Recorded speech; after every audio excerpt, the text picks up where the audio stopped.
Hello and welcome back to the channel. My name is Yugeshni. I make videos here on YouTube about faith, health, and mindset. Today I'm going to be talking about something very, very close to my heart, and that is holistic living. Now, you probably don't know what that is or why anyone would be practicing it, but I'm about to tell you. Let's get into it. So what even is holistic living? Well, essentially, holistic living is understanding that you are made up of a mind, body, and soul, and living holistically is about taking care of that mind, body, and soul in the most natural way possible, or the best way possible, really. Even though I like to break things down into mind, body, and soul, you will start to understand as I talk more about this, that everything is interlinked. So yes, we have a mind, a body, and a soul, but they all are interlinked, and everything that affects one will affect the other. So something that affects your mind will eventually affect your body and your soul, and so on and so forth. As you will hear me talk about it, you will realize that, yep, it's all interlinked. And so the whole idea of holistic living just makes sense, to take care of the entire you. Essentially, that's all that it is. So I kind of came into holistic living a couple of years ago, probably 6 years ago, maybe. I don't know the exact time. But I started to make a conscious effort to take better care of myself after I got diagnosed with PCOS. I have a video about that. If you're interested, you can go and check that out. But that was kind of the trigger point for me to understand that I was actually not taking care of myself. And the fact that I wasn't doing that, or that I didn't know how to do that, was really like alarm bells going off in my mind. It's like I realized, okay, hey, I actually have to do something. Like, my body's not going to just take care of itself. My mind is not just going to take care of itself. These things are just not going to magically happen on its own. I actually have to be intentional with the things that I'm doing every single day in order to optimize my overall health. And so that was definitely the trigger for me. And it's been a long journey since then. But like I say, I like to categorize things. So I'm going to tell you the specific things that I do to take care of my body, my mind, and my soul. Now, I really started off just focusing on my body, simply because I received a diagnosis and realized that my body was not doing so great. So that was my first focus, my physical health. And that alone is such a huge thing to take on when you don't have knowledge. And I certainly did not have any knowledge on physical health, things that I could do to take care of myself. You know, I was raised in a world like most of us, where if something is wrong, we just go to the doctor, we get a prescription, and we take that medication, and that's all that we do. I never realized that lifestyle changes could be the first pillar of treatment. I just assumed that you're sick, you take medicine, you get better. I never ever looked at it in a way of every single thing that I'm doing every day, the way that I'm eating, me moving my body, me doing all these little practices throughout the day. I never saw that as, first of all, me taking care of myself, or even me treating whatever illness I could have had.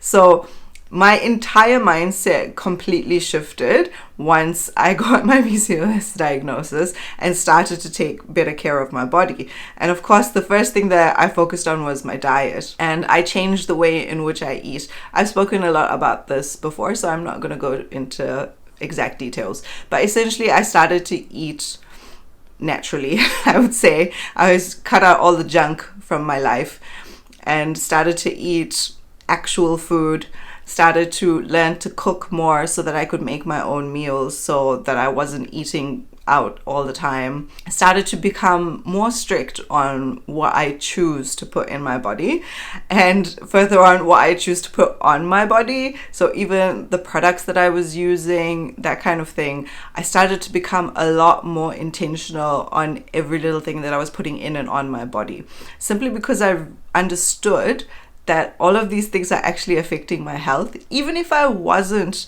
in a place of illness, even if I was completely healthy, those things are still affecting me. So I guess I just realized that I need to be more serious about what I'm eating and what I'm putting in and on my body. Definitely, it took a long time to sort of like refine that. It's not like, yeah, I woke up one day and I'm like, yeah, cool, I'm not eating sugar anymore, or I'm not using perfumes anymore. It wasn't like that. It was incremental. So it will be like one little step at a time. And I always encourage people to do this rather than going in all guns blazing, because when you go in all guns blazing, it's just not sustainable. You can't be all guns blazing every day for the rest of your life, right? So it has to be little things that you change over time, and eventually that just becomes routine for you. That just becomes the norm for you, and then it just becomes easier for you because it's just, you know, like you brushing your teeth every day. It's just a norm for you, and that is what I wanted to do, and that is where I kind of am right now. So like I said, first thing that I changed was the way in which I eat and the things that I put in and on my body. That was literally the first thing that I did in order to take care of my physical health. But then I realized that I lived a very sedentary life, and for my physical health to improve, at that time I was quite overweight, and so it was my focus to lose weight to better my health. So the only way for me to do that, alongside with changing my diet, I started to exercise. And I didn't do anything insane or crazy. I did not go to the gym every single day. I just had 2 workouts per week. And I've been doing that consistently for 5, maybe 6 years now.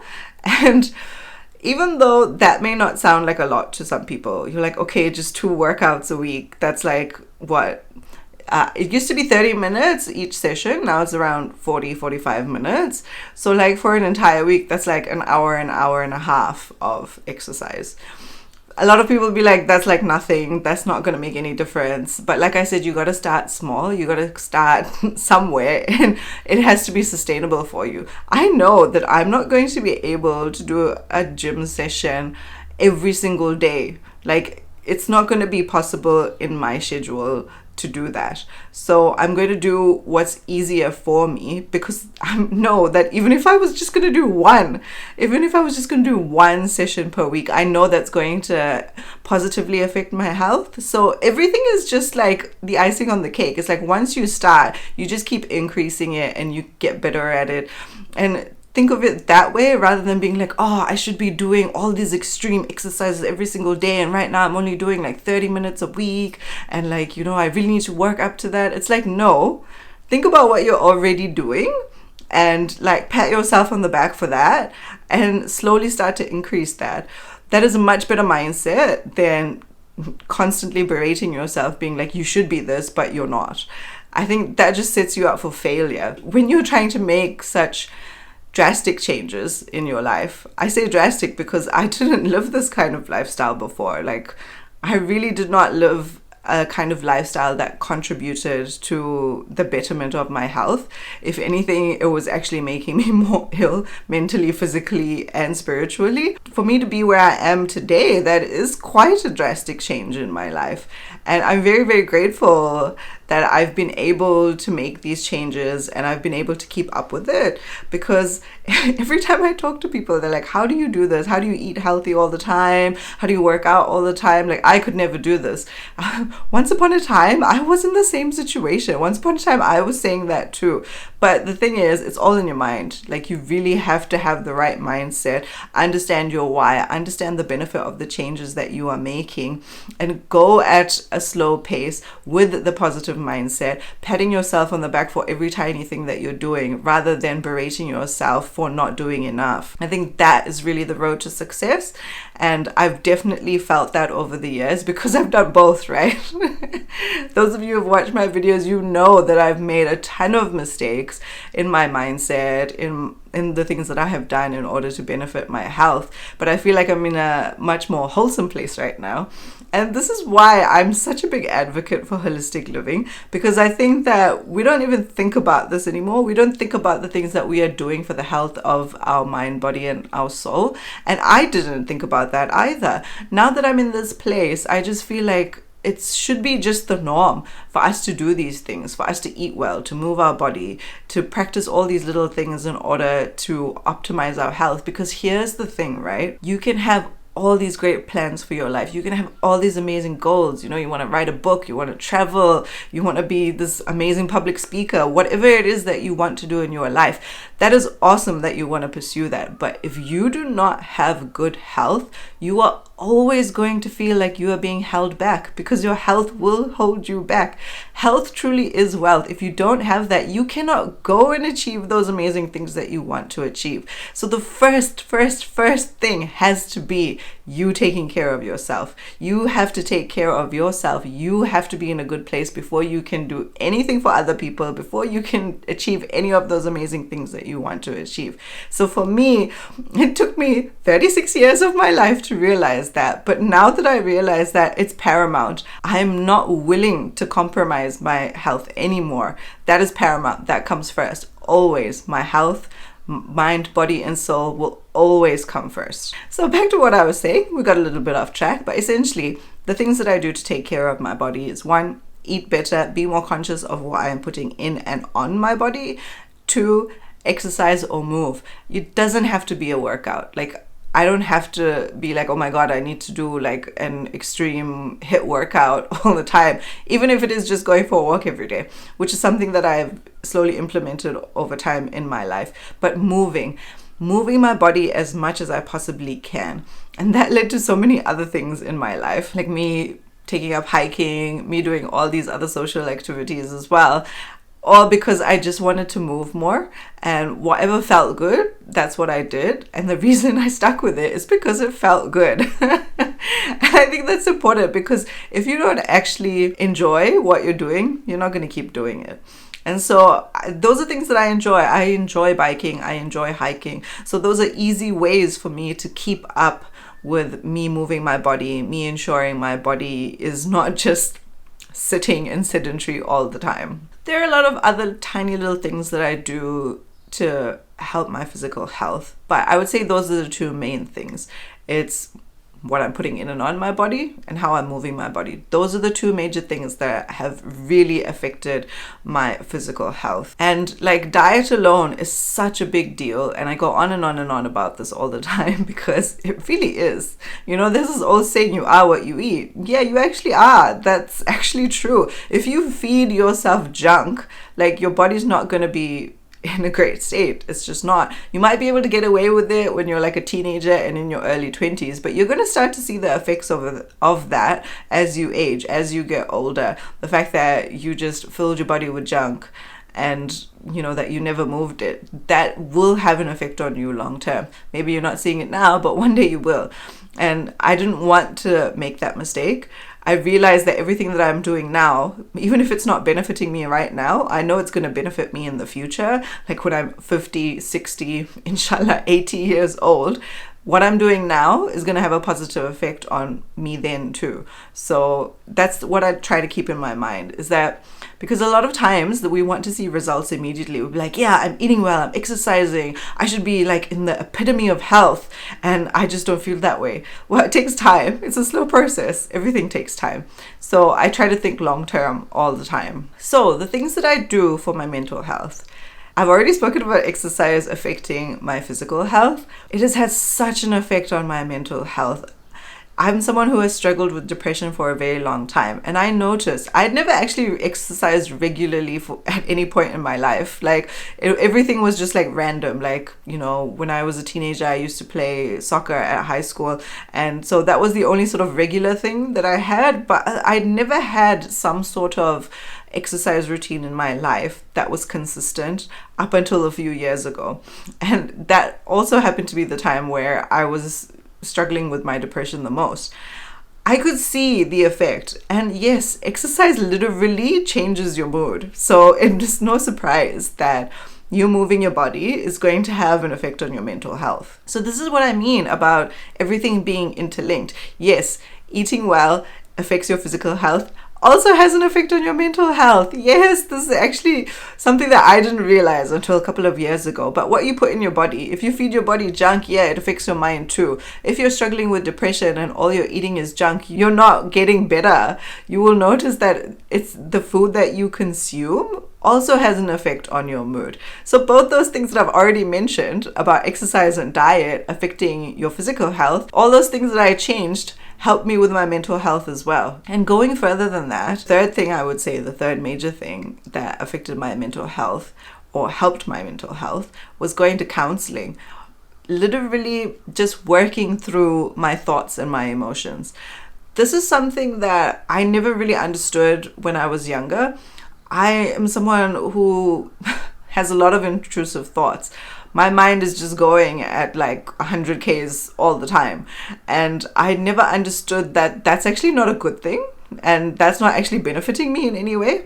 I never ever thought about my thinking patterns or anything like that. So going to counseling was just like mind-blowing for me, because I learned so much, first of how the brain works, or just how our minds work, how we're all different and that it's okay. But just understanding who you are, understanding your own mental state, having self-awareness, that changed so many things for me when it comes to my mental health.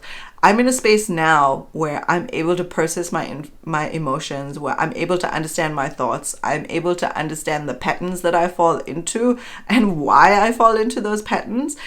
All of this has impacted me so greatly. And like I've said, I've struggled with depression for most of my life. But after going to counseling, becoming more self-aware, understanding my mind, understanding things that trigger me and, how to deal with that has made such a big impact. And I've always advocated for people going to counseling, even if you don't have anything crazy, going on in your life, even if you don't suffer from depression. Maybe something has happened in your life and you just don't understand. Whatever it is, I just think all of us can benefit from that, from counseling, from having somebody else guide us, giving us the tools to be able to deal with our own mental load, really. That makes such a big difference. And I'm so glad that I was able to do that. And the funny thing is, I didn't want to do it. I didn't want to go to counseling because I felt like I was a failure, that I couldn't do this on my own. And so I needed somebody else's help. For me, like, that's the kind of thinking that I had. But I came to realize that seeking help does not mean that you are weak. So many of us think this, and I just think that's so incorrect. Like, why do we believe that? Why do we believe that we need to do everything ourselves? And if we are incapable of fixing things by ourselves, that means we're weak or we're dumb or we're not capable. All of this is just lies. These are just lies that you're feeding yourself. This is not true. There is no weakness in seeking help, whether it's for your mental health, your physical health, your spiritual health. There's absolutely nothing wrong with you seeking help with that. In fact, I would encourage you to seek help for all of it because we all need help. We don't know everything. We all need help with something in our lives, and that's not something to be embarrassed about. That's not something to think that, oh, I'm weak and I can't do this on my own. No, none of that.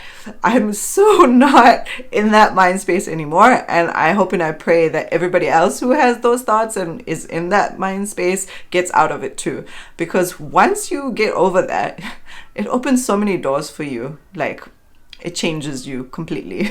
And I have one more thing that I did that helped me with, I still do actually, that helps me with my mental health. And that's essentially just practicing my religion. I know that a lot of people think that you cannot, like, if you're going through mental health issues, it means you have a lack of faith.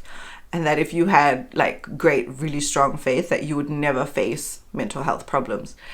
That is untrue. I was Muslim before I went into the worst depression of my life. I was Muslim all through that depression, and I am still a Muslim now. I have practiced my faith throughout all the phases of mental health.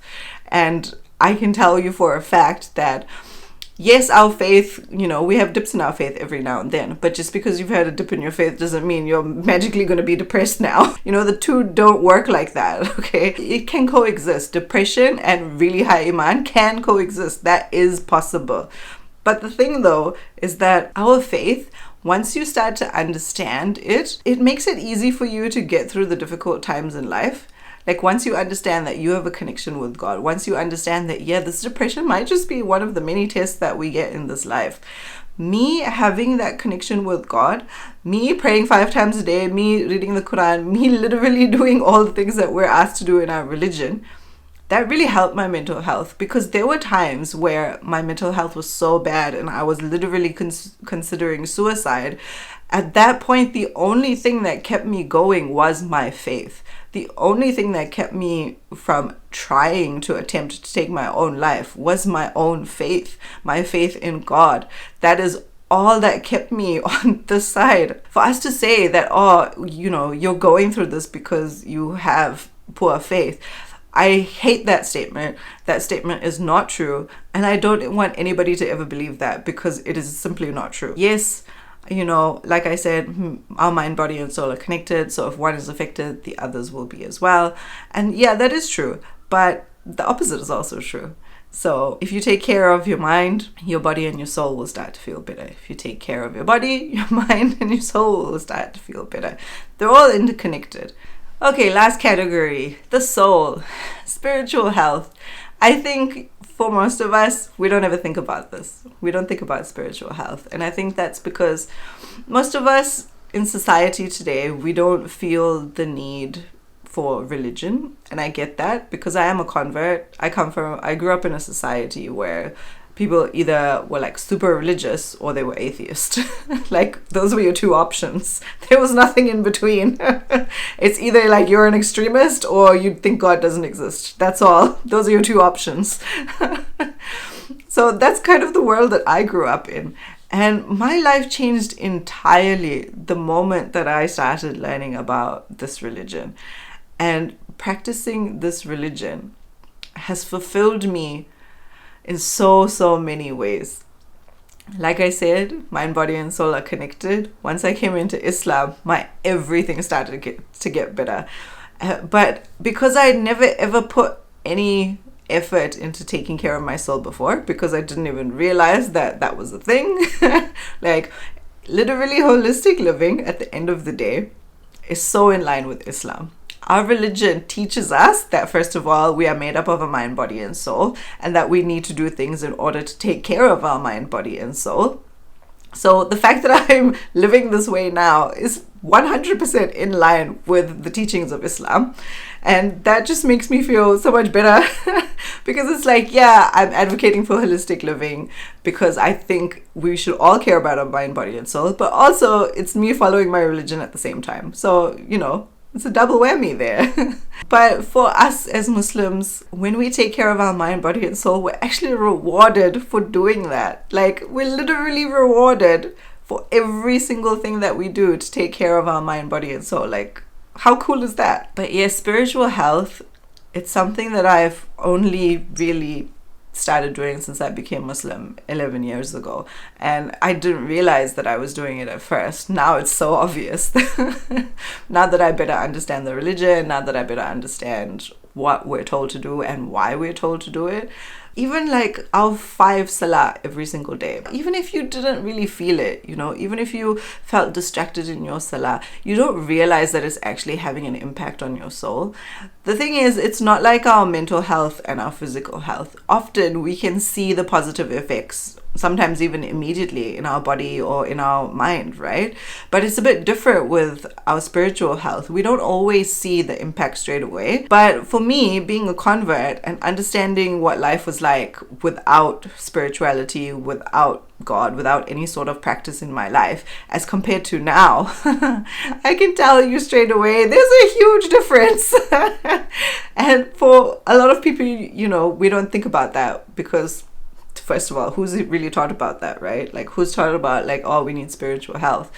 You will start to see this movement happening right now. And it's because everybody is struggling with their physical health and their mental health. And there's so many people who say things like, I just don't feel good. I just don't feel okay. Like, something's not quite right. And then they start looking into things like religion. They start looking into things like meditation. They start looking into, all these sort of calming practices, which often leads you to some sort of religious practice, which often leads you to finding, what is my purpose in this life? Why was I created? Who created me? All of these things start to come up because the reason is that you spent your whole life not taking care of your soul, just like me. And now you're like, hey, I've realized something's been missing. And now I know what that is. It's literally me not realizing that I had a soul that I needed to take care of. And now that I know that I need to do that, and now that I know how to do that, it's literally affecting my entire life. It's affecting my mental health, my physical health positively. And that's just life-changing. So this is essentially what holistic living is. Me taking care of my mind, my body, and my soul. I've given you just a couple of examples of the things that I do for my mind, body, and soul. And I hope you've seen that it's actually all connected. So even though I might just be, changing my diet for my body, it's also affecting my mind and my soul because it's all connected. I'm just so glad that I have the opportunity to live in this way. That I've been blessed to be able to understand, first of all, that we are made up of a mind, body, and soul, and how it all works, and that I can do these little things in my life in order to optimize the health of my mind, body, and soul.